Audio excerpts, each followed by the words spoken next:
धन जननी धन भूमि धन नगरी धन देश, धन करनी धन कुल धन, जहाँ साधु प्रवेश। जगत गुरु तत्वदर्शी संत रामपाल जी महाराज जी के अवतरण दिवस पर दिनांक 6 से 8 सितंबर 2025 को नेपाल सहित भारत के 12 सतलोक आश्रमों में 3 दिवसीय महासमागम का आयोजन किया जा रहा है। इस पवित्र अवसर पर 3 दिवसीय अखंड पाठ, विशाल भंडारा, विशाल सत्संग समारोह जैसे कई भव्य कार्यक्रम होंगे।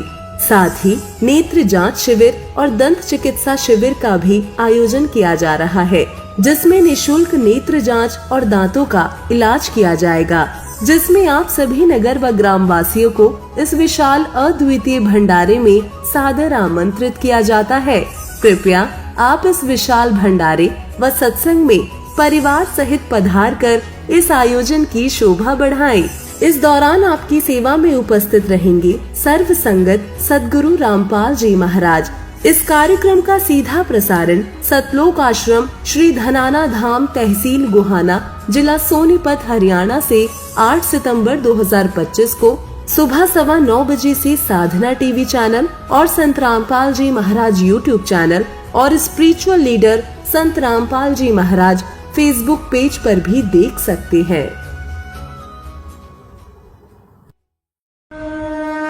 संत रामपाल जी महाराज एक ऐसे महान संत जिन्होंने अपनी सतभक्ति, तत्व ज्ञान, करुणा और सेवा के बल पर समाज में नई मिसाल कायम की है। संत रामपाल जी महाराज की अगुवाई में उनके सभी सतलोक आश्रमों से समाज कल्याण के अद्भुत कार्यों ने समाज को सुनहरे भविष्य की एक नई उम्मीद दिखाई है। संत रामपाल जी महाराज से नाम दीक्षा लेने के बाद लाखों लोगों की लाइलाज बीमारियां जैसे कैंसर, एड्स आदि ठीक हुई। संत जी के ज्ञान से प्रेरित होकर उनके अनुयायियों ने लाखों यूनिट रक्तदान किया। संत जी ने लाखों बहन बेटियों का दहेज मुक्त विवाह करवाया।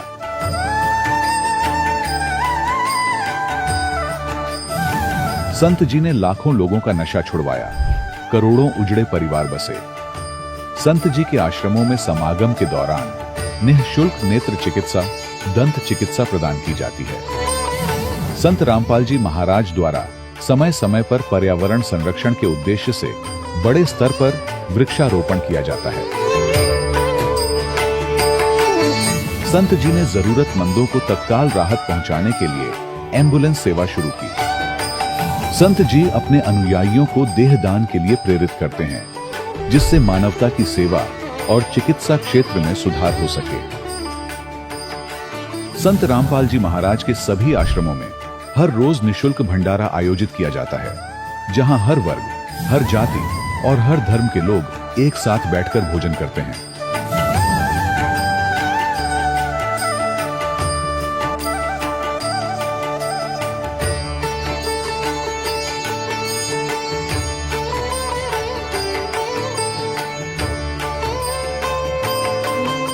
संत रामपाल जी महाराज की अन्नपूर्णा मुहिम ने गरीब और बेसहारा लोगों के जीवन में एक नई ऊर्जा और उम्मीद को जन्म दिया है।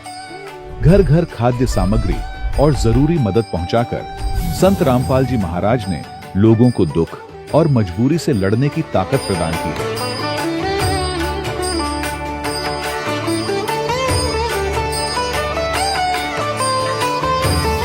संत रामपाल जी महाराज द्वारा गरीब लोगों के लिए घर बनवाने का अद्भुत कार्य एक ऐसी मिसाल कायम कर रहा है जो सदियों सदियों संत जी की उदारता और दया भावना के तौर पर जाना जाएगा।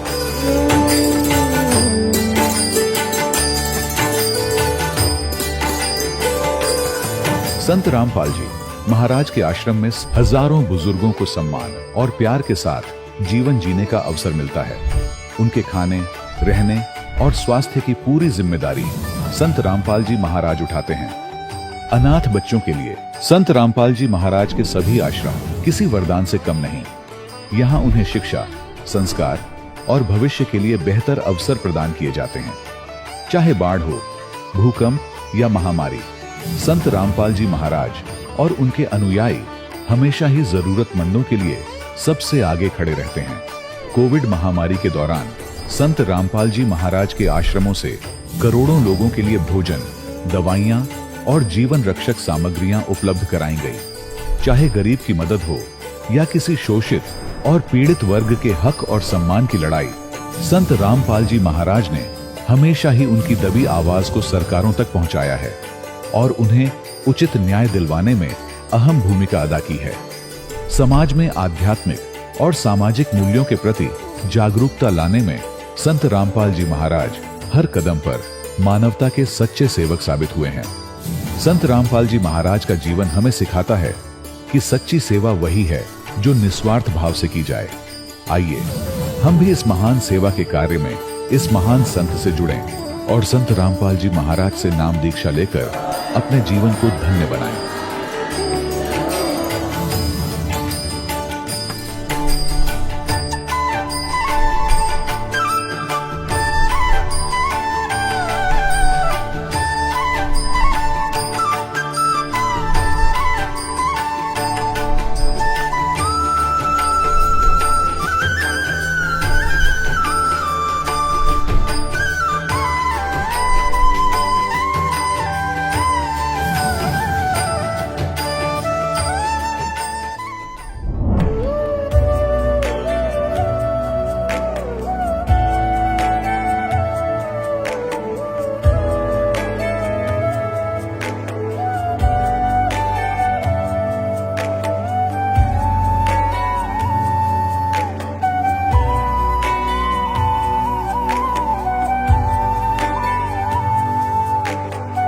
प्रभु राम देव भगवान अल्लाह खुदा ईश आदि नाम एक ही शक्ति के हैं। वो कैसा है, कहां है, कैसे मिलता है, किसने देखा है? ये प्रश्नवाचक चिन्ह पूर्ण रूप से हटाने के लिए अवश्य सुनिए जगत गुरु तत्वदर्शी संत रामपाल जी महाराज के अमृत वचन, सर्व पवित्र धर्मों के पवित्र शास्त्रों के आधार पर। सत साहिब दर्शकों, मनुष्य अपने जीवन में ईश्वर प्राप्ति के लिए अनेकों कर्म करता है। पूजा पाठ, श्राद्ध, कर्म कांड आदि जैसी चीजों को अपनाकर वो इसे परमात्मा प्राप्ति का मार्ग मान लेता है और मनमाना आचरण ही करता रहता है, लेकिन फिर भी उसकी परमात्मा पाने की चाह पूरी नहीं हो पाती। जीवन में सुख ना मिलकर केवल दुख और कष्ट ही मिलते हैं। क्यों पूजा पाठ के बाद भी श्रद्धालुओं को सुख प्राप्त नहीं होता? इसका एक कारण शास्त्र विधि को त्याग कर मनमानी भक्ति करना है, जिसका कोई लाभ नहीं है। ऐसा ही एक उदाहरण है बदायूं उत्तर प्रदेश के निवासी संतोष जी का, जो हनुमान जी के परम भक्त थे और उन्हें इष्ट मानकर भक्ति साधना करते थे। फिर भी इनके जीवन में इन्हें कोई लाभ नहीं मिल पाया, बल्कि इसका विपरीत हो गया। इनका जीवन दुख, कष्ट व अंधकार से घिर गया। आर्थिक रूप से भी ये असहाय हो गए। ऐसे में एक दिन इन्होंने संत रामपाल जी महाराज का सत्संग टीवी पर सुना, जिससे इनको पता चला कि वो जो भी साधना आज कर रहे थे वो शास्त्र विधि को त्याग कर मनमाना आचरण था। संत रामपाल जी महाराज का सत्संग सुनने के बाद संतोष जी को पूर्ण परमात्मा का ज्ञान हुआ और पूर्ण परमात्मा की सतभक्ति का मार्ग मिला। आइए जानते हैं कि कैसे संतोष जी के सारे दुख दूर हुए। संतोष जी की कहानी, उनकी अपनी जुबानी। नमस्कार सर। सर जी नमस्कार। सर क्या नाम है आपका? सर मेरा नाम संतोष सिंह है। संतोष जी आप कहाँ से हैं? सर मैं जिला बदायूं उत्तर प्रदेश से हूँ। संतोष जी, संत रामपाल जी महाराज से नाम दीक्षा आपने कब ली? सर मैंने अगस्त 2013 में संत रामपाल जी महाराज जी से नाम उपदेश लिया है। सर संत रामपाल जी महाराज से नाम दीक्षा लेने से पहले क्या आप कुछ भक्ति साधनाएं भी करते थे? हाँ सर, मैं करता था। जैसे शंकर भगवान हैं, हनुमान जी हैं, इनकी पूजा करा करता था, लेकिन सबसे ज़्यादा जो मैं आस्था रखता था वो रखता था मैं हनुमान जी में। और हनुमान जी का जैसे मंगलवार का व्रत है या प्रसाद चढ़ाना वो करा करता था। फिर कुछ लोगों ने बताया कि सावन के महीने में शंकर भगवान पे जल चढ़ाइए शिवलिंग पे, उससे आपको लाभ मिलेगा। तो हम लोग सावन के महीने में शंकर भगवान का जल लाके चढ़ाया करते थे, लेकिन उससे मुझे सर कोई लाभ तो नहीं हुआ, लेकिन और हानि होने लगी। जैसे परिवार में लोग, जैसे मम्मी हमारी बीमार रहा करती थी, मैं भी बीमार रहा करता था, तो उससे लाभ तो सर कोई नहीं मिला मुझे। तो फिर आप संत रामपाल जी महाराज की शरण में कैसे आए? क्या कारण बना? सर कारण तो इसका काफ़ी लंबा है। जैसे मैंने 2010 में अपनी मैरिज की थी सर, मेरी एक बेटी हुई। वो सर काफ़ी समय तक लगभग बीमार रही, उसका इलाज भी चलता रहा, लेकिन मुझे कोई लाभ नहीं हो रहा था। मैं मंदिर है, मस्जिद है, सब जगह जाता था, लेकिन वहाँ पे जितने भी पंडित हैं या मुल्ला हैं ये हमें ठगा करते थे। तो एक बार हमारी जो पत्नी है उनकी मम्मी चैनल पर सत्संग देख रही थी, तो उन्होंने देखा संत रामपाल जी महाराज जी का सत्संग आ रहा है।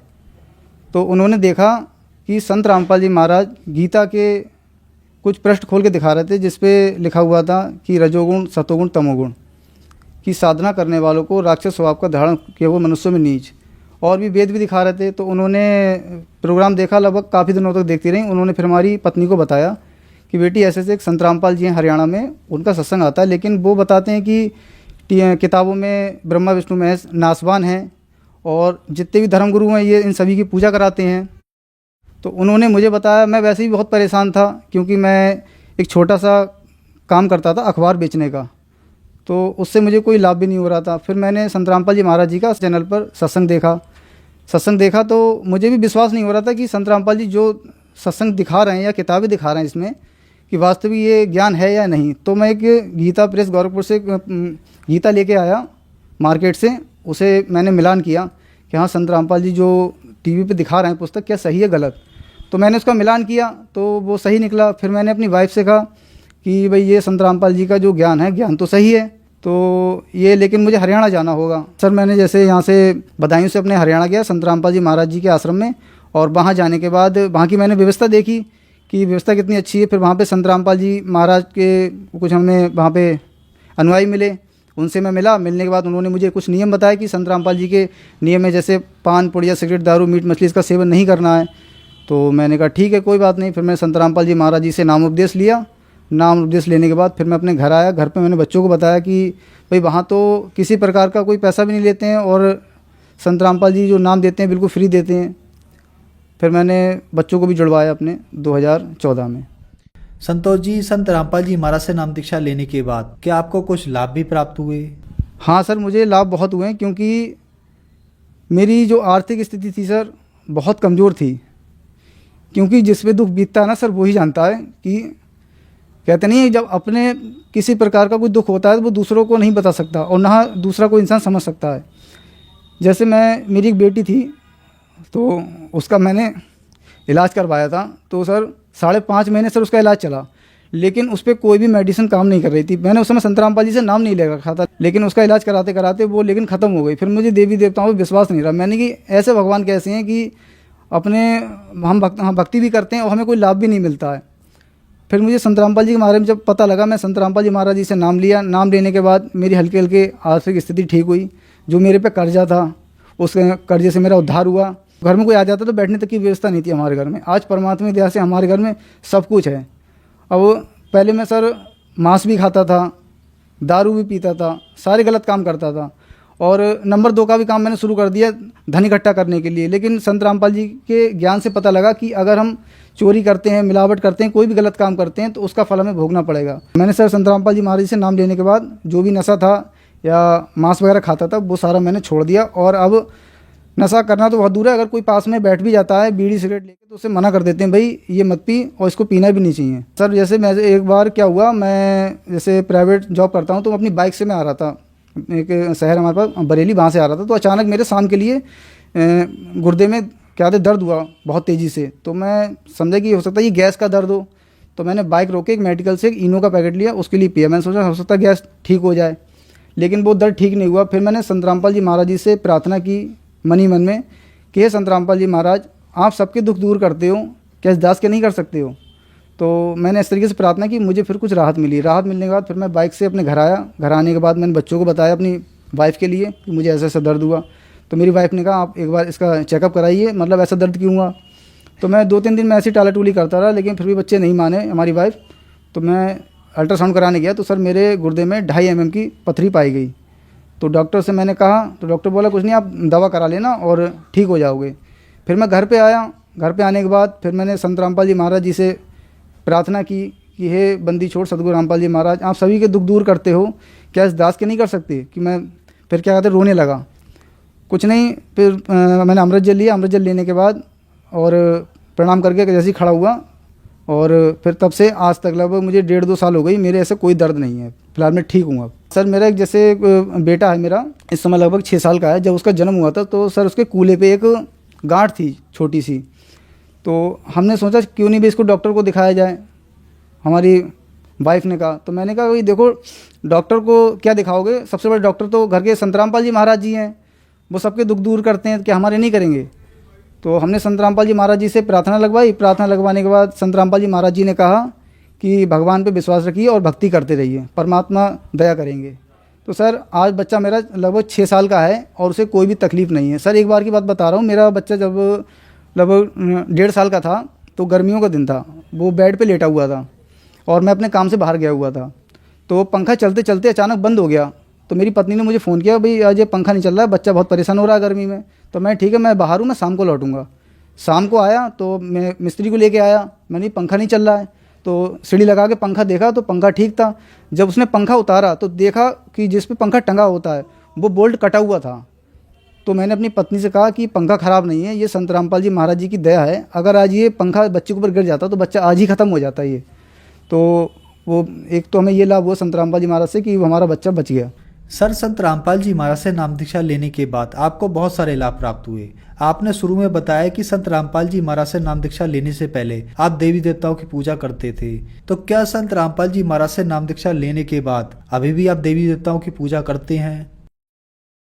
सर संत रामपाल जी जो साधना बताते हैं वो साधना बताते हैं वेदों गीता से प्रमाणित, लेकिन जितने भी धर्मगुरु हैं ये लोक वेद सुनाते हैं, ये बताते हैं कि ब्रह्मा विष्णु महेश ये अविनाशी हैं, ये नासवान नहीं है। लेकिन संत रामपाल जी विद प्रूफ प्रमाण सहित दिखाते हैं गीता से, वेदों से, कुरान से, बाइबल से कि जो पूर्ण परमात्मा कबीर देव है और जो यहाँ पे ब्रह्मा हैं, विष्णु हैं, शंकर हैं, दुर्गा हैं, ये यहाँ के प्रधान हैं। संत रामपाल जी महाराज किसी भी देवी देवताओं की पूजा छुड़वाते नहीं हैं, बल्कि शास्त्रों के अनुकूल संत रामपाल जी महाराज साधना बताते हैं। संत रामपाल जी महाराज बताते हैं कि जैसे हमारे किताबों में लिखा है कि जैसे ब्रह्मा विष्णु महेश नासवान है, ठीक है, तो जितना भी समाज है, समाज को ये देखना चाहिए कि संत रामपाल जी जिन पुस्तकों से दिखा रहे हैं कि वो सही है गलत, देखते तो है नहीं और उल्टा विरोध करते हैं।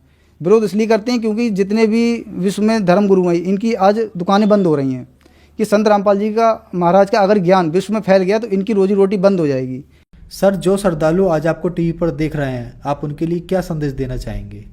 सर मैं संदेश तो नहीं दे सकता हूं, लेकिन जितने भी समाज के भाई बहन लोग हैं उनसे मैं हाथ जोड़कर प्रार्थना करना चाहता हूं कि संत रामपाल जी महाराज जी का ज्ञान आप सुनिए और समझिए कि संत रामपाल जी किसी की निंदा नहीं करते हैं, किसी देवी देवता की पूजा नहीं छुड़वाते हैं। संत रामपाल जी गीता वेदों से प्रमाणित ज्ञान दिखाते हैं। तो आप सभी लोगों से हाथ जोड़ के प्रार्थना है कि संत रामपाल जी महाराज जी का आप एक बार सत्संग अवश्य देखिए और पुस्तक उनकी है ज्ञान गंगा, उसको पढ़िएगा। और आप जिस भी धर्म से आप संबंधित हैं अपने उस धर्म की किताब को मिला के देखिए कि संत रामपाल जी महाराज जी जो ज्ञान दिखाते हैं क्या वो हमारी किताबों से प्रमाणित है या नहीं। और संत रामपाल जी महाराज का अगर ज्ञान अगर किताबों से प्रमाणित है तो आप लोग संत रामपाल जी महाराज जी से नाम दीक्षा लीजिए और अपना कल्याण कराइए। सर संत रामपाल जी महाराज से नाम दीक्षा कैसे ली जा सकती है? सर संत रामपाल जी महाराज जी का प्रोग्राम आता है चैनल पर, तो उस पर पट्टी आती है पीले रंग की, उस पर संत रामपाल जी महाराज जी के आश्रम के नंबर आते हैं, उन पर आप फ़ोन करके आप जिस भी स्टेट से संबंधित हैं तो आप अपने वहाँ का नाम नोट करा दीजिए। वो आपको बता देंगे कि आपके इस शहर में सेंटर बना है और वहाँ से आप संत रामपाल जी महाराज जी से नाम दीक्षा निःशुल्क प्राप्त कर सकते हैं। सर धन्यवाद आपका। नमस्कार सर। दर्शकों, अभी आपने सुने संत रामपाल जी महाराज से दीक्षा प्राप्त करके सुखी हुए भक्त के अनुभव। अब देखिए जगत गुरु तत्वदर्शी संत रामपाल जी महाराज के मंगल प्रवचन। कबीर परमेश्वर जी कहते हैं कि सुख के माथे पत्थर पड़ो, जो नाम हृदय से जावे, बलिहारी उस दुख के जो पल पल नाम रटावे। ये परमात्मा खुद बताते हैं कि तुम ऐसे अर्ज लगाया करो मेरे सामने कि हे भगवान ऐसा सुख भी ना देना जिससे आपकी भूल पड़े, बाढ़ में जाओ ऐसा सुख जिस तरह जो भगवान से दूर करे, ऐसा दुख दिए रखना परमात्मा तेरी याद बनी रहे। आज दास देख रहा है सतलोक आश्रम में 80% वो भक्त आ रहे हैं जो काल के सताए हुए हैं, कर्मों से पीड़ित हैं। तो पुण्यात्माओं, घबराना नहीं, समर्थ की शरण आपको प्राप्त हो गई है और ये दुख आपके लिए वरदान सिद्ध होगा। यदि आप दुखी नहीं होते तो इसी तरह की तरह राजनीति में धक्के खाते फिरो या कित और बैठ कर बकवाद गढ़ो, ताश खेलो, वो दुख तुम्हारे लिए वरदान है जो आपको परमात्मा के चरणों में ले आए। रमता राम जपो रे प्राणी, अब तो सुन ले राम कहानी। रमता राम यानी सर्वव्यापक, जिस परमेश्वर की असंख्य ब्रह्मांडों पर सत्ता है, ओवरऑल कंट्रोलर है, उसका नाम जपो रे प्राणी, अब तो सुन ले वो राम कहानी। अपने आत्माओं, पहले तो आपको राम की डेफिनेशन बताते हैं, डेफिनेशन ऑफ गॉड। परमात्मा की कहानी सुनाते हैं। परमात्मा कहते किसे हैं? श्रीमद् भगवत गीता अध्याय नंबर 15 के श्लोक 16 और 17 में 3 पुरुष बताए हैं। पुण्यात्माओं, यहां थोड़ा सा एक आपको थोड़ा सा सत्र करता हूं कि देखो आज मानो कितना इंटेलिजेंट हो गया, छोटे छोटे बच्चे इतने बड़े बड़े सब्जेक्ट को कंठस्थ याद कर लेते हैं और सफल हो जाते हैं।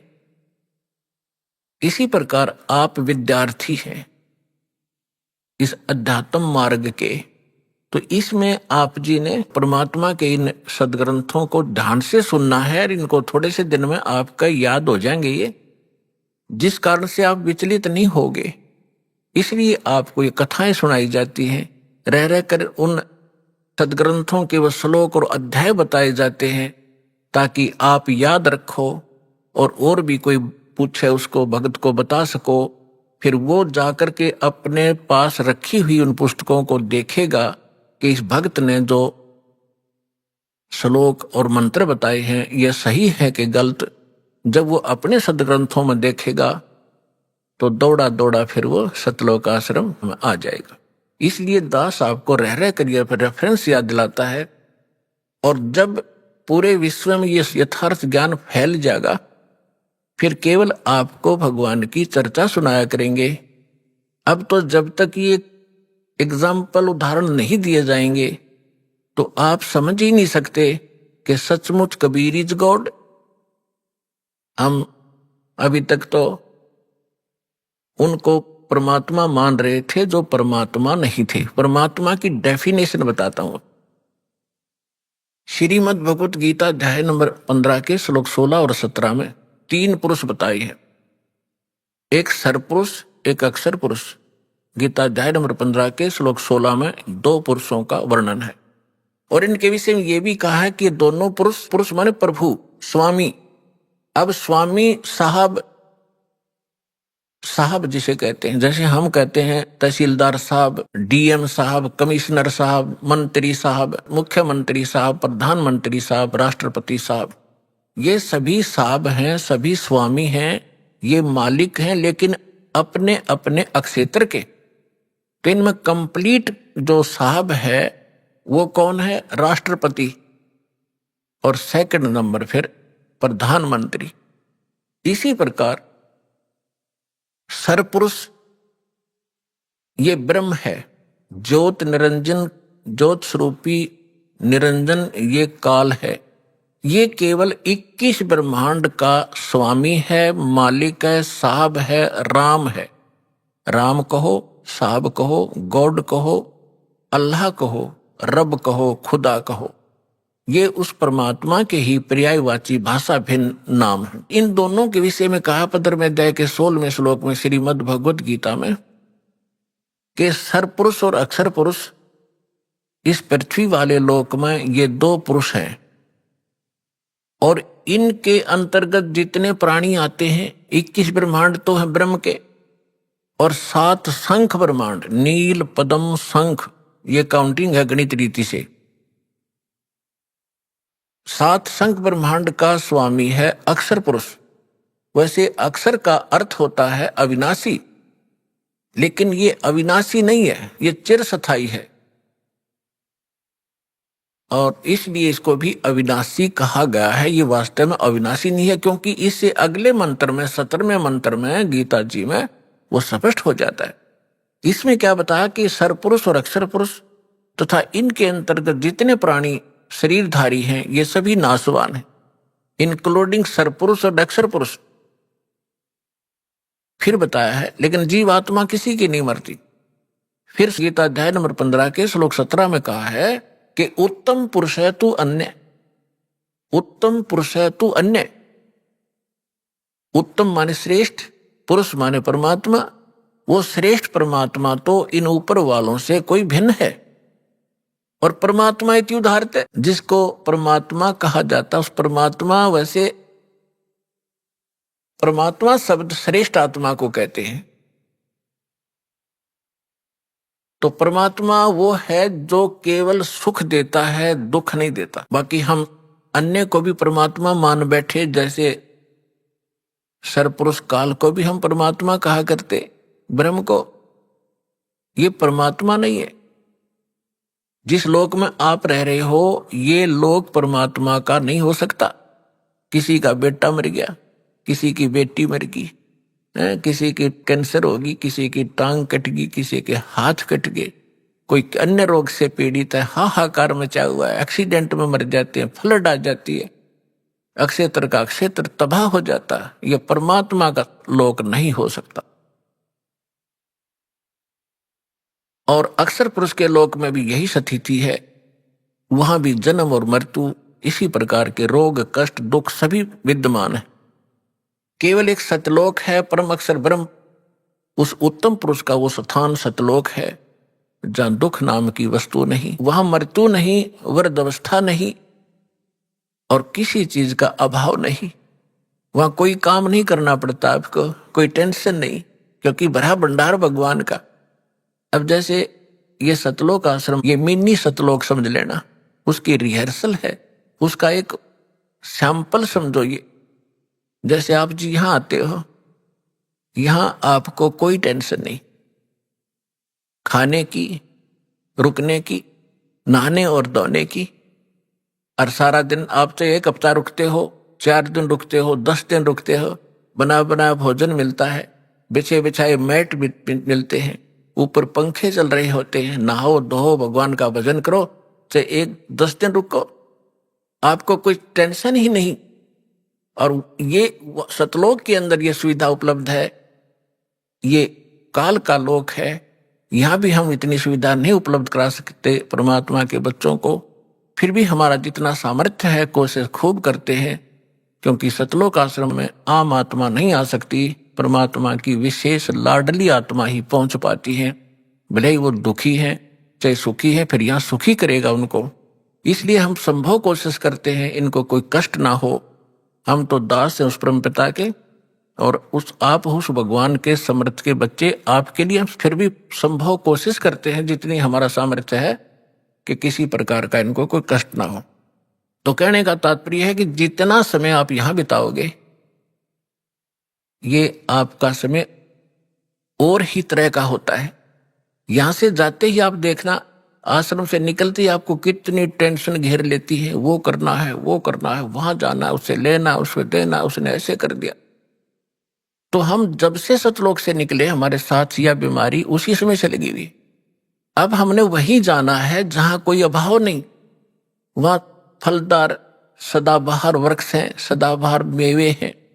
जैसे जंगल में आपने देखा होगा शामक खड़ा रहता है, पहले पुराने समय में तो बहुत ज्यादा फलदार वृक्ष होते थे। कहीं पर कुछ लग रहा है, कहीं पर कुछ फल लगे हुए हैं, तोड़ो खाओ बैठ के ठाट से। तो वहां सतलोक के अंदर आपको कोई काम नहीं है और सब चीज उपलब्ध है। तो कहने का भाव यह है कि वो सतलोक है उस परम पिता परमात्मा का, और वो भगवान परमात्मा है। अब यहां बताया है, रमता राम जपोरे प्राणी, अब तो सुन ले राम कहानी।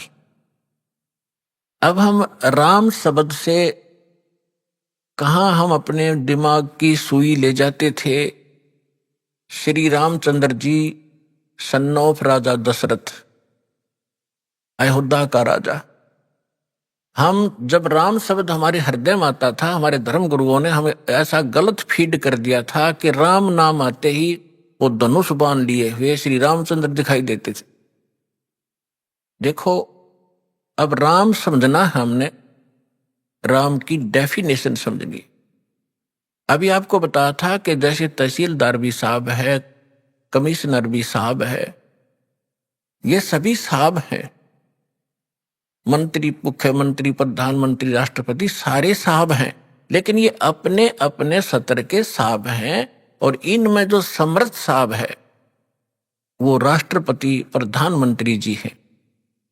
इसी प्रकार रामचंद्र जी ये श्री विष्णु समझो, सतोगुण विष्णु। और विष्णु जी की कितने राम हैं, कितने मालिक हैं, कितने पुरुष हैं, कितने प्रभु हैं, कितने देव हैं, ये केवल एक सतोगुण प्रधान भगवान राम है ये।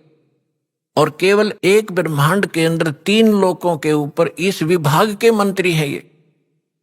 सतोगुण विभाग के मिनिस्टर हैं पृथ्वी लोक पर, स्वर्ग लोक पर और नीचे पाताल लोक पर। केवल 3 लोकों पर अपने इस विभाग के ये स्वामी हैं, राम हैं। ब्रह्मा जी रजोगुण विभाग के मंत्री हैं, मिनिस्टर हैं, और ये भी इन्हीं 3 लोकों के ऊपर स्वामी हैं, राम हैं, मालिक हैं, पुरुष हैं, प्रभु हैं। और शंकर भगवान तमोगुण विभाग के मिनिस्टर हैं। इसी प्रकार इन 3 लोकों पर इनके जो पिता हैं सरपुरुष ब्रह्म ज्योत स्वरूपी निरंजन, ये इसके 21 ब्रह्मांड हैं। एक ब्रह्मांड समझो एक प्रांत है, और ये प्रत्येक प्रांत में मुख्यमंत्री का, चीफ मिनिस्टर का रोल करता है। अपने 3 पुत्रों को ये मंत्री बनाकर रखता है, मुख्यमंत्री। मुख्य मीन यहाँ वाला मुख्यमंत्री नहीं, यानी अन्य से जैसे देव और भी हैं, जैसे जल का देवता वरुण है और धन का देवता कुबेर है, ऐसे ये अलग अलग जो और देवता हैं, जैसे सूर्य प्रकाश स्रोत का देवता भगवान प्रभु सूर्य है। सूर्य ये आग का गोला नहीं है, एक देव है जो इन प्रकाश स्रोतों का स्वामी है। जैसे बिजली मंत्री होता है, बिजली मंत्री, विद्युत मंत्री वो कोई पत्थर का नहीं होता, या कोई वो बिजली चमकती हुई नहीं होता, वो एक इंसान होता है, उसके कंट्रोल में बिजली विभाग होता है। इसी प्रकार सूर्य देव ये नहीं है जो सूर्य चमक रहा है, इनके ऊपर कंट्रोलर है सभी सूर्यों पर। इस ब्रह्मांड के अंदर भी कई सूर्य हैं, एक नहीं। और ऐसे ऐसे बहुत से और भी प्रकाश स्रोत हैं चंद्रमा की तरह, तो उन सब का कंट्रोलर वो है। ऐसे तो कहने का भाव ये है कि ये केवल 21 ब्रह्मांड का स्वामी है सरपुरुष। और अक्षर पुरुष 7 संग ब्रह्मांड का राम है, 7 संग ब्रह्मांड का। और परम अक्षर ब्रह्म, पूर्ण परमात्मा, उत्तम पुरुष है तू अन्य, वो कबीर देव जो है परम अक्षर ब्रह्म, वो असंख्य ब्रह्मांड का राम है, मालिक है, स्वामी है।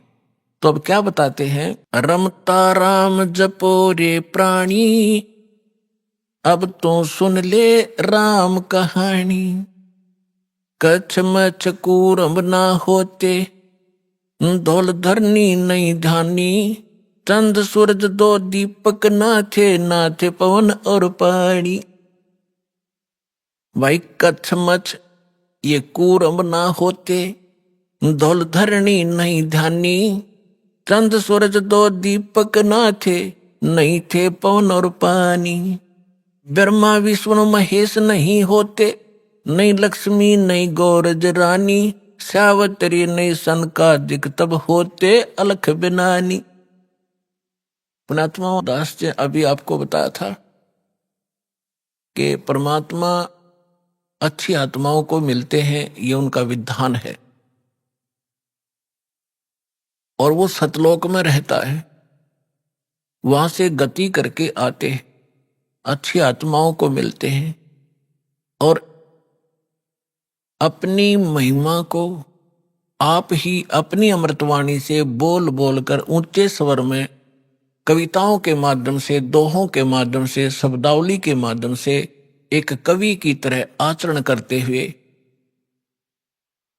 वो अपना ज्ञान प्रचार करते हैं और उनसे प्राप्त ज्ञान को संत भी उसी प्रकार उस परमात्मा की महिमा को सुनाया करते हैं। तो परमात्मा कहते हैं, चारों युग में मेरे संत पुकारे, कोक कहा हम हेल रे, हीरे माणिक मोती बरसे, ये जग चुगता ढेल रे। परमात्मा स्वयं आकर बता के गए थे 600 वर्ष पहले अपनी अमृतवाणी में, कबीर वाणी में, कि चारों युग में हम आते हैं और अपनी प्यारी आत्माओं को ये यथार्थ ज्ञान सुनाते हैं। और वो मुझसे प्राप्त ज्ञान को, मुझसे परिचित महापुरुष भी, मेरे संत, इसी ज्ञान का आगे प्रचार करते हैं। ढोल के डंके पे जगह जगह जाकर सत्संग करते हैं। तो क्या बताते हैं, चारों युग में परमात्मा आते हैं।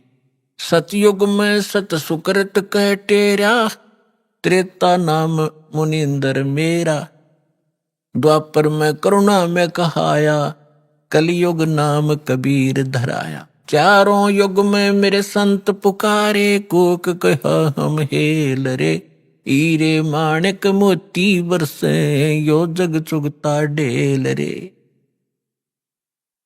परमात्मा ने कहा, और मेरे से परिचित सब संत वो भी यही बता रहे हैं कि हम यथार्थ ज्ञान, यथार्थ वो भक्ति विधि बखेर रहे हैं, सरेआम आवाज लगाकर सुना रहे हैं।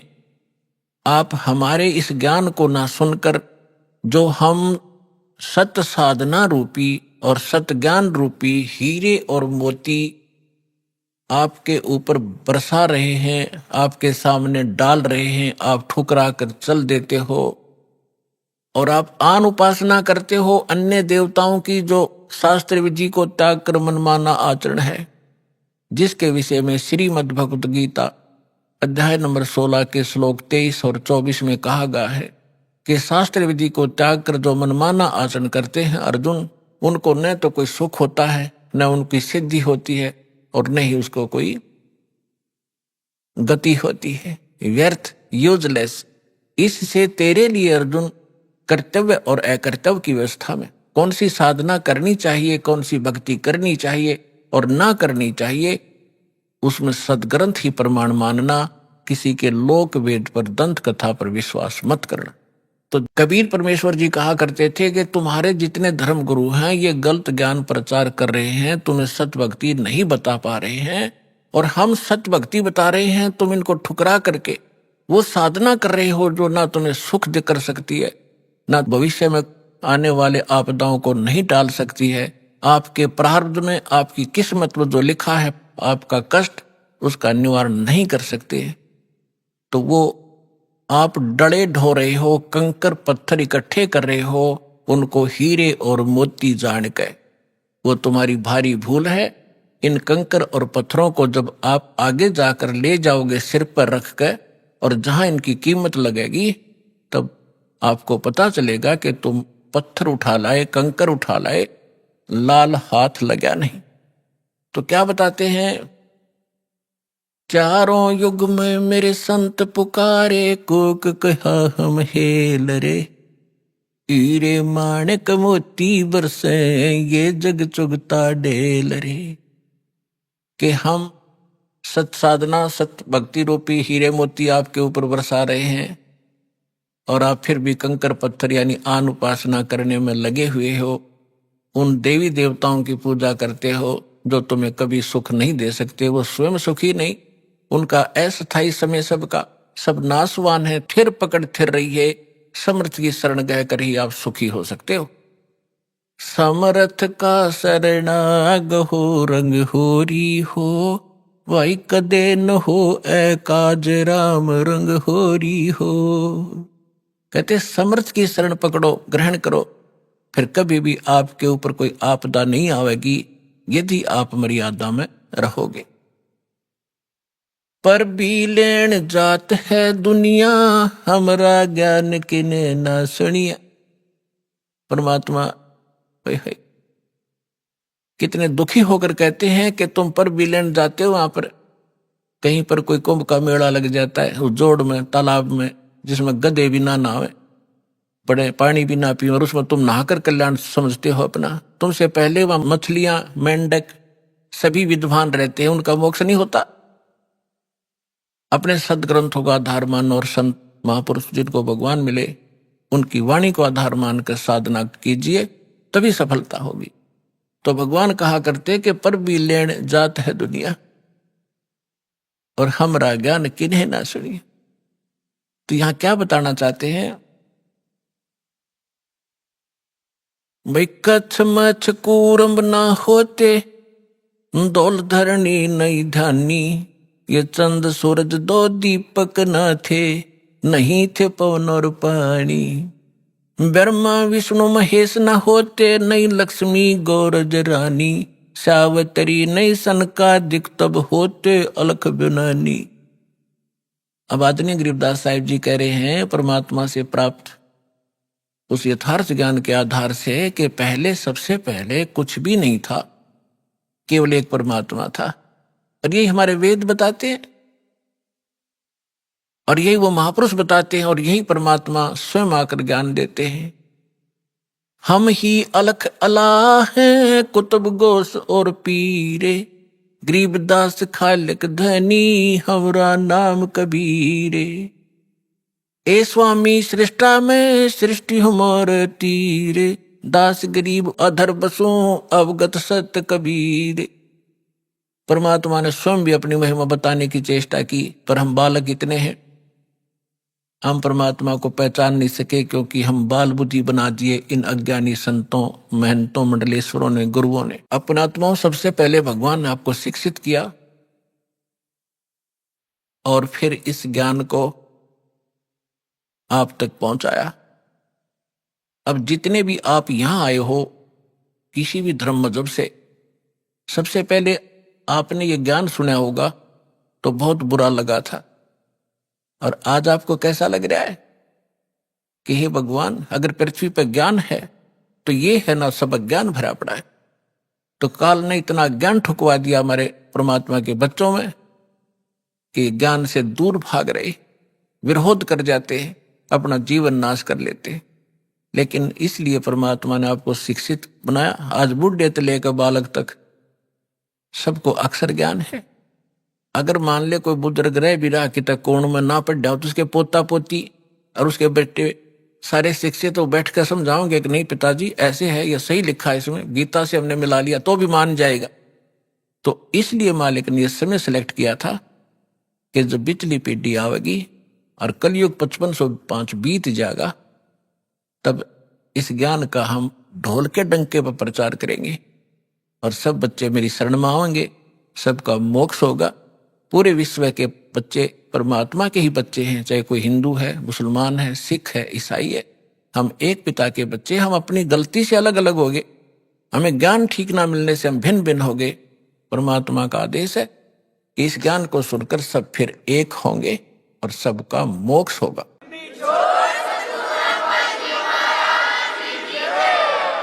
अपने आत्माओं, आपको कथा सुनाते हैं जैसे परमात्मा की महिमा वेदों में लिखी है।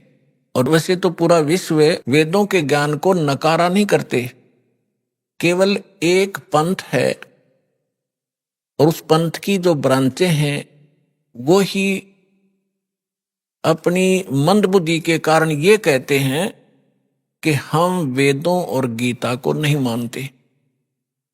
हमारे गुरुओं का ज्ञान तो वेदों और गीता से ऊपर का है।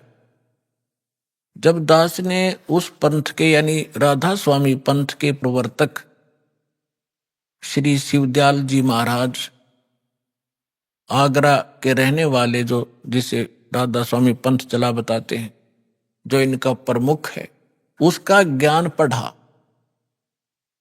और फिर वेदों से देखा, संतों की, महापुरुषों की वाणी से देखा, उसने कख भी पता नहीं अध्यात्म मार्ग का।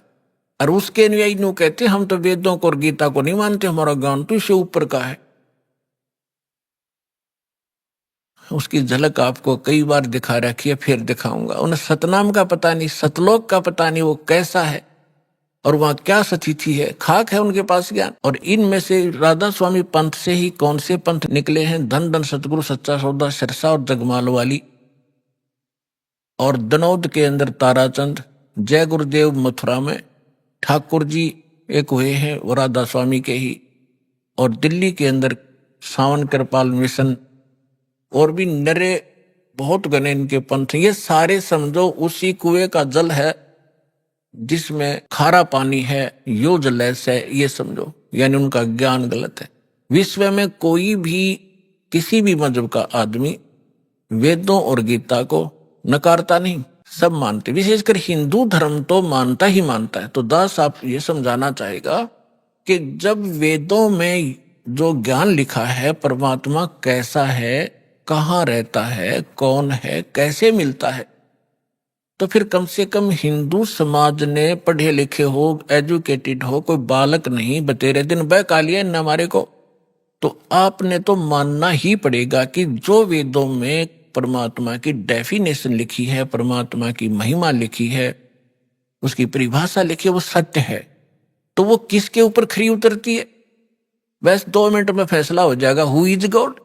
कौन है वो परमात्मा जिसके विषय में वेद गुण गाते हैं? ऋग्वेद मंडल नंबर 9 सूक्त 86 का मंत्र 26 और 27 में, ऋग्वेद मंडल नंबर 9 सूक्त 82 का 1 2 3 में, ऋग्वेद मंडल नंबर 9 सूक्त 54 मंत्र 3 में, ऋग्वेद मंडल नंबर 9 सूक्त 20 मंत्र 1 में, ऋग्वेद मंडल नंबर 9 सूक्त 1 मंत्र 8 और 9 में, ऋग्वेद मंडल नंबर 9 सूक्त 96 के 16 से 20 में, ऋग्वेद मंडल नंबर 9 सूक्त 94 के मंत्र 1 में, ऋग्वेद मंडल नंबर 9 सूक्त 95 के मंत्र नंबर 2 में, और भी अनेकों स्थानों पर। इसमें क्या लिखा है कि वो कबीर देव, कबीर साहब, कबीर भगवान वो ऊपर सतलोक में, अमरलोक के तीसरे भाग में वहां बैठा है। सभी ब्रह्मांडों के ऊपर, सर्वभुवनो उपरि तिष्ठति, सभी ब्रह्मांडों के सभी भवनों के ऊपर विराजमान है, और वो सिंहासन पर बैठा है जैसे राजा होते, राजा बैठते, राजा के समान है देखने में, मनुष्य सदृश है।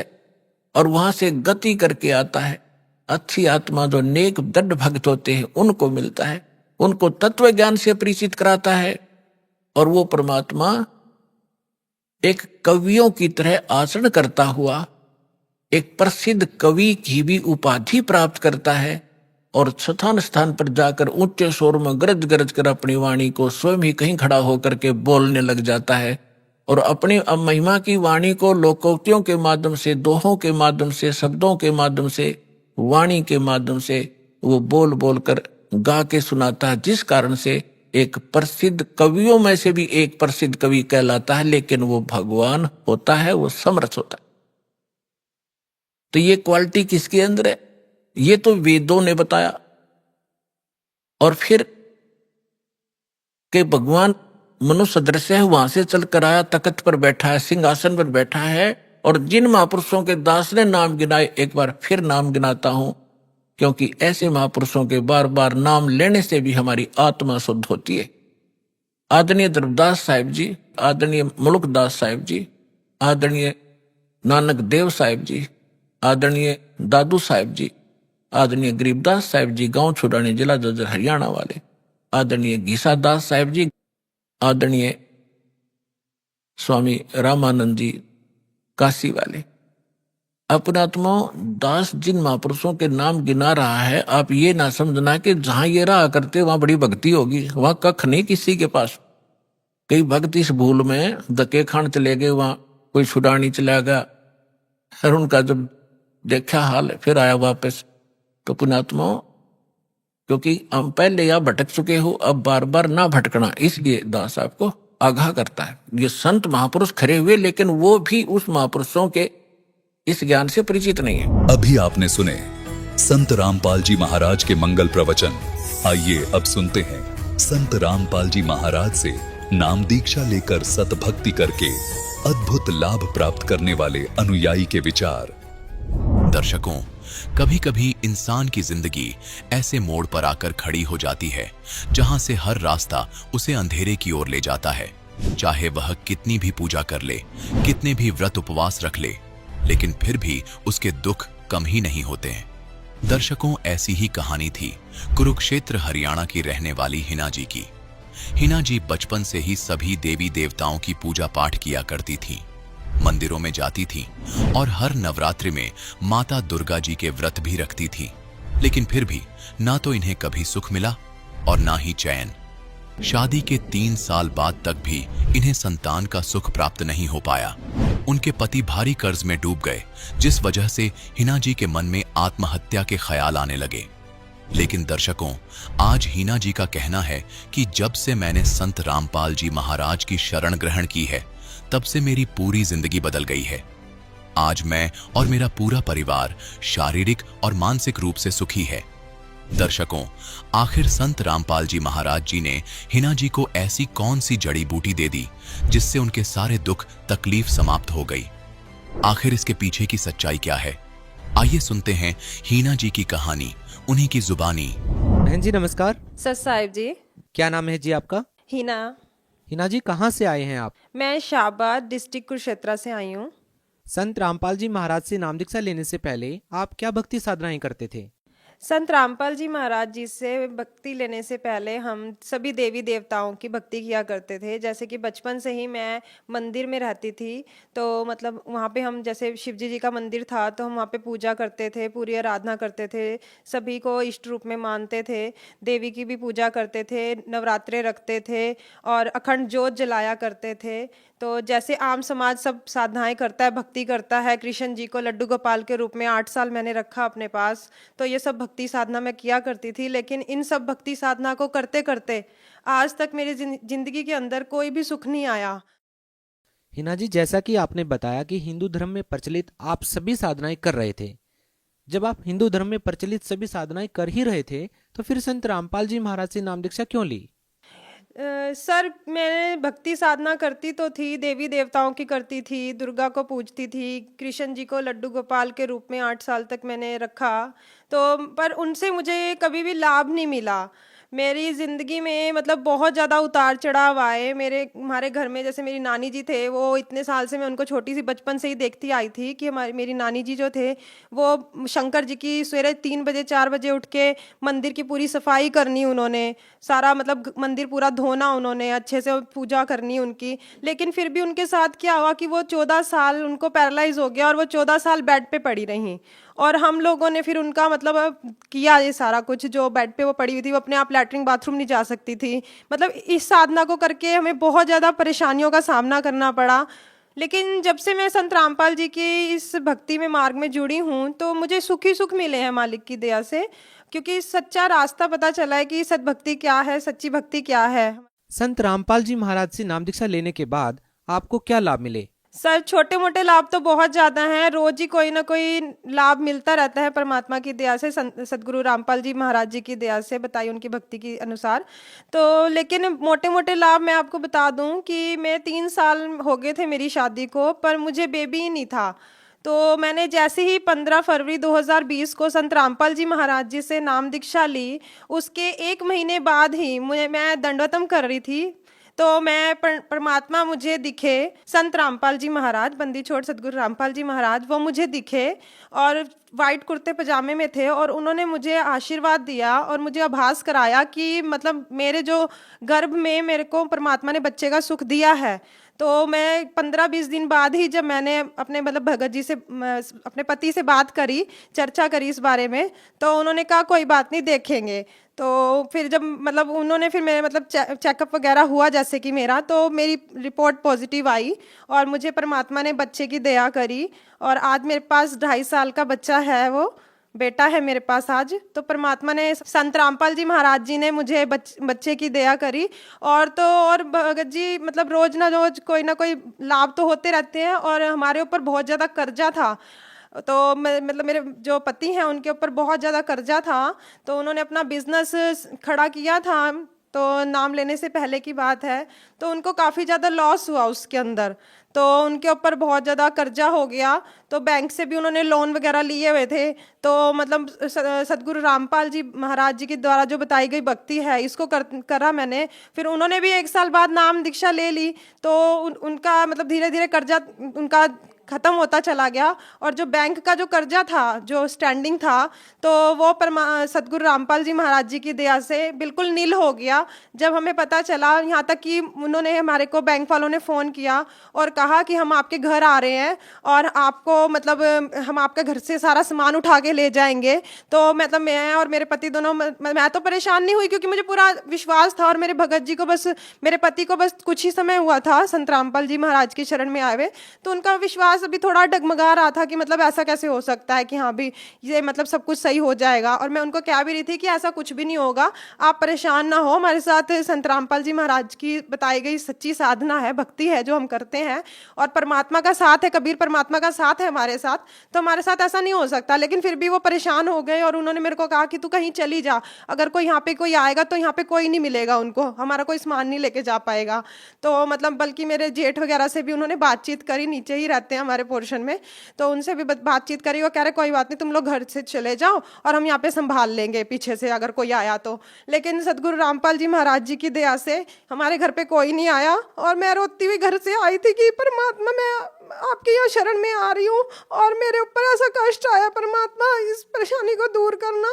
और मालिक ने इतनी रजा करी कि वो हमारा बिल्कुल ही नील कर दिया और हमारे पास बिल्कुल नील की रिपोर्ट आई। हमारे उसके अंदर कोई कागज नहीं मिले, कुछ नहीं मिला उनको। और आज की उस दिन की तारीख है और आज की तारीख है कि हमारे पर जो कष्टी आई थी ना, परमात्मा ने ऐसे दूर कर दी कि जैसे पता नहीं, परमात्मा बस वही जानते हैं। तो और भी बहुत लाभ हुए हैं। तो मतलब हमारे को कर्जे से मुक्ति मिली और हमारे घर में जो क्लेश हुआ करते थे, परेशानियां इतनी थी, मेरे हस्बैंड की और मेरी आए दिन लड़ाई झगड़ा हुआ रहता था। और मेरे ऊपर भी मतलब पीछे से मेरे मायके साइड से केस चल रहा है मेरा, लेकिन आज मुझे उस केस की कोई चिंता नहीं है। हमारी प्रॉपर्टी का केस है वो, कि मैं मतलब मेरी मासी जी ने मुझे गोद लिया हुआ था और मेरे मामा जी ने हमारी प्रॉपर्टी पे ना मेरी शादी के बाद कब्जा कर लिया था उस प्रॉपर्टी पे। और मैं बहुत डिप्रेशन में चली गई थी, इतनी परेशान रहती थी कि मैं अपने आप के साथ कुछ कर लूं, अभी सुसाइड करने चली जाऊं, मैं अपने आप को मार लूं, बस खत्म कर लूं अपने आप को। तो उससे भी परमात्मा सदगुरु रामपाल जी महाराज की दया से उसमें भी मेरे काफ़ी सुधार आया। मैं उन परेशानियों से काफ़ी उभरी हूँ और मैं आज सुखी जीवन जी रही हूँ और बिल्कुल शांतिपूर्वक। जो लड़ाई झगड़ा हमारे घर में हुआ करता था, आज इस सद्भक्ति से, संत रामपाल जी की बताई गई सद्भक्ति से मेरा घर में बहुत ज़्यादा सुख शांति है। और मतलब हम प्यार से अच्छे से रहते हैं अपने घर में। और जो आर्थिक परेशानियां थी हमारे घर में, कि हमारे घर में मतलब पैसे हमारे घर में होते नहीं थे, क्योंकि कर्जा इतना हो गया था कि जो भी सैलरी आती थी मेरे पति की, वो सारी कर्जे में चली जाती थी। तो हमारे को मतलब एक चीज़ लेने के लिए भी बड़ी परेशानी हो गई थी। तो आज परमात्मा सदगुरु रामपाल जी महाराज की दया से आज किसी भी चीज़ की कोई कमी नहीं है, भंडारे भरे हुए हैं। जैसे परमात्मा कहते हैं कि हाँ बेटा, सारा सामान बेटा सतलोक से आता है यहाँ पे, तो वही भंडारे भरे हुए हैं हमारे घर में भी आज मालिक की दया से, सतभक्ति से। हिना जी, जैसा कि आपने बताया कि हिंदू धर्म में प्रचलित आप सभी साधनाएं कर रहे थे, उन साधनाओं को करते करते भी आपको कोई विशेष लाभ नहीं मिला, उल्टा आपको परेशानियों का सामना करना पड़ता था। लेकिन जैसे ही आपने संत रामपाल जी महाराज से नाम दीक्षा ली, आपको अनेकों लाभ मिलने लगे। तो आप क्या कारण मानते हैं कि पहले जो आप साधनाएं कर रहे थे, उन साधनाओं के करने से आपको कोई लाभ नहीं मिला और संत रामपाल जी महाराज से नाम दीक्षा लेने के बाद आपको अनेकों लाभ मिल रहे हैं? क्या कारण मानते हैं? सर, पहले साधना से लाभ इसलिए नहीं मिल रहा था क्योंकि हमने अपने सदग्रंथों में जो बताई गई विधि है उसके अनुसार हमने देवी देवताओं की साधना नहीं करी। गीता जी हमारी क्या कह रही है, वेद क्या कह रहे हैं, उसमें क्या लिखा है, हमने कभी इस चीज की तरफ देखा नहीं। आज संत रामपाल जी महाराज जी ने सारे सदग्रंथों को खोल खोल के दिखा दिया कि देखो यहाँ पे ये लिखा है, यहाँ पे ये लिखा है, परमात्मा की भक्ति ऐसे करनी है, साधना ऐसे करनी है। तो आज तभी हमें जब सत साधना मिली है तो इससे हमें लाभ मिल रहा है। और पहले हम बिल्कुल भी सदग्रंथों के अनुसार भक्ति नहीं कर रहे थे, इसलिए हमें लाभ नहीं मिल पा रहे थे। हिना जी, भगत समाज को क्या संदेश देना चाहेंगे? जो लोग आपकी तरह परेशान हैं, आप उन लोगों को क्या संदेश देना चाहेंगे? सर मैं सबसे यही प्रार्थना करना चाहूँगी कि सभी भाई बहन सभी हम एक ही परमात्मा की बच्चे हैं, तो सभी संत रामपाल जी जो ज्ञान बता रहे हैं, जो वेदों के अनुसार, गीता के अनुसार, सभी धर्म ग्रंथों के अनुसार जो साधना बता रहे हैं वही सच्ची साधना है, उसी से ही लाभ मिलेगा। तो मैं सबसे यही प्रार्थना करना चाहूँगी कि सभी इस ज्ञान को समझें, जानें और संत रामपाल जी महाराज जी से नाम दीक्षा लेके अपना मोक्ष प्राप्त करें। जो सबसे ज़्यादा जरूरी है, मनुष्य जीवन का जो मूल उद्देश्य है मोक्ष प्राप्त करना, उसको प्राप्त करें। जो व्यक्ति संत रामपाल जी महाराज से नाम दीक्षा लेना चाहता है वो उनसे कैसे नाम दीक्षा ले सकता है? सर संत रामपाल जी महाराज जी से नाम दीक्षा लेना आज बहुत ज़्यादा सरल हो चुका है। उनका आप किसी भी सोशल मीडिया प्लेटफॉर्म पे जाके आप संत रामपाल जी महाराज जी सर्च करके और वहाँ पे मतलब सत्संग, जैसे यूट्यूब पे आप संत रामपाल जी महाराज लिखोगे वहाँ पे उनके सत्संग चलते हैं। सत्संग के नीचे पट्टी आती है, उसमें कॉन्टैक्ट नंबर है सारे आश्रम वगैरह के, तो आप वहाँ पे फ़ोन करके अपने आसपास के जो आपके जिला के ब्लॉक के जो भी आसपास होंगे नामदान सेंटर, तो वहाँ पे आप कॉल करके वहाँ से नाम दीक्षा आसानी से प्राप्त कर सकते हैं। जी धन्यवाद आपका। सच साहिब जी।